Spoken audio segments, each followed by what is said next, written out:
You're a city mayor, standing in front of a gleaming architectural model of what's supposed to be the crown jewel of your metropolis. The architects are promising a stadium that will revolutionize sports entertainment, bring in millions of tourists, and cement your legacy forever.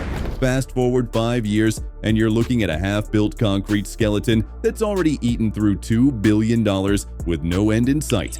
Welcome to the world of stadium construction, where dreams meet reality in the most spectacular and expensive ways possible. Stadium projects have become the ultimate test of human ambition versus practical engineering. And frankly, we're not winning. These aren't just construction delays or budget overruns we're talking about. These are catastrophic failures that have bankrupted cities, destroyed political careers, and left behind monuments to human hubris that cost more than some countries' entire GDP.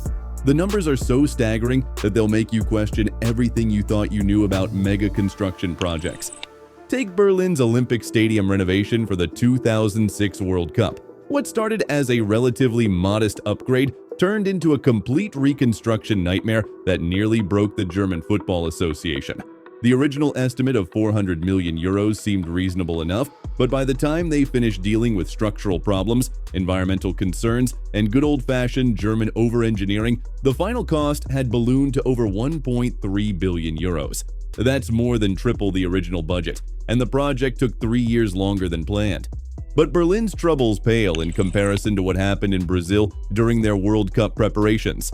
The Arena Corinthians in São Paulo became the poster child for everything that could go wrong. Originally budgeted at $300 million, the final cost exceeded $1 billion. Construction was plagued by worker strikes, design changes, safety violations, and a crane collapse that killed 2 workers just months before the World Cup began. Montreal's Olympic Stadium stands as perhaps the most notorious example of stadium ambition gone wrong. Nicknamed the Big O, locals quickly renamed it the Big O because of its astronomical cost overruns. The original budget for the 1976 Olympics was $124 million. The final cost? $1.6 billion in modern currency. That's more than 12 times the original estimate. The stadium's retractable roof, which was supposed to be its crowning achievement, didn't work properly for decades and became a symbol of engineering incompetence. Stick around until the end to see how one stadium project became so disastrous that it literally changed international law, and why architects are now banned from certain countries because of their stadium designs. London's Wembley Stadium rebuild should have been a triumph of British engineering and project management.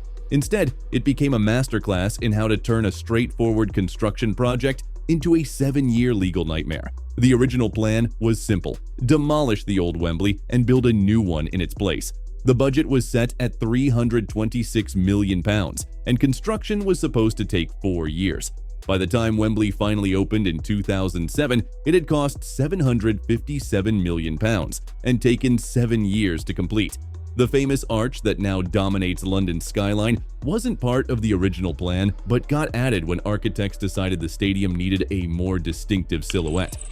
Greece's preparation for the 2004 Olympics created stadium disasters that are still affecting the country's economy today.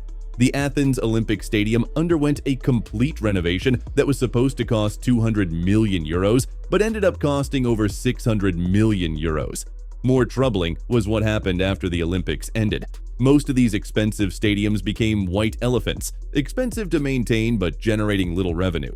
The beach volleyball stadium, which cost 40 million euros to build, hosted exactly 16 days of competition and then sat empty for years.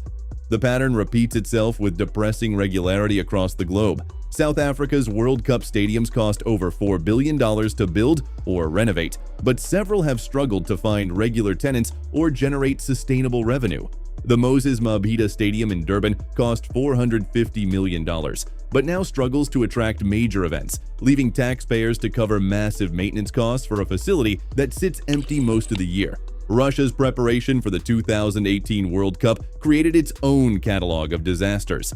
The Zenit Arena in St. Petersburg became one of the most expensive stadiums ever built, with costs spiraling from $200 million to over $1.7 billion.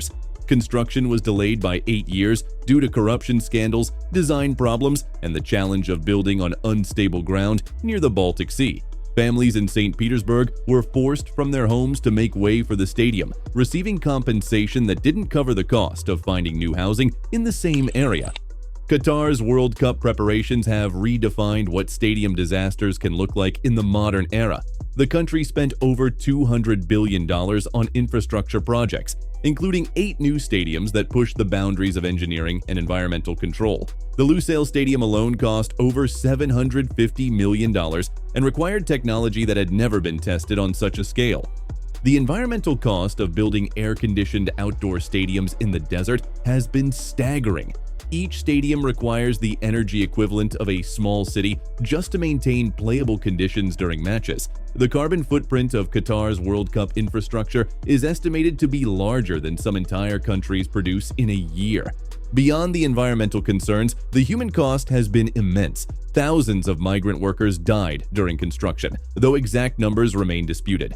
Working conditions in extreme heat led to safety violations that would have shut down projects in most other countries. The rushed timeline meant that normal safety protocols were often abandoned in favor of meeting deadlines. The most frustrating aspect of these disasters is how predictable they've become.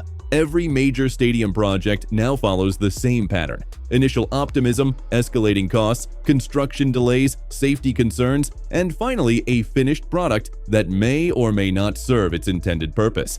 Yet cities and countries continue to bid for major sporting events, convinced that their project will be different. The Winter Olympics present their own unique challenges for venue construction. Sochi's preparations for the 2014 Games cost over $50 billion, making it the most expensive Olympics in history. Much of that cost went to building venues in locations that required massive environmental modification. The ski jump venue alone cost over $200 million and required moving entire mountainsides to create suitable slopes. The legacy of these failed projects extends far beyond their immediate costs. Cities are left with debt that takes decades to pay off, while the promised economic benefits rarely materialize. The stadium becomes a monument to poor planning and political ambition, a daily reminder to residents of how their tax money was wasted on someone else's dream of glory. Perhaps most tragically, these failures have made it harder for legitimate stadium projects to get proper funding and support. When every major construction project becomes synonymous with corruption and incompetence, public trust erodes to the point where even necessary infrastructure improvements become politically impossible. The architects and engineers involved in these disasters often escape consequences, moving on to the next ambitious project while leaving communities to deal with the aftermath. Some have been banned from working on public projects in certain countries, but international construction is so interconnected that these restrictions are easily circumvented.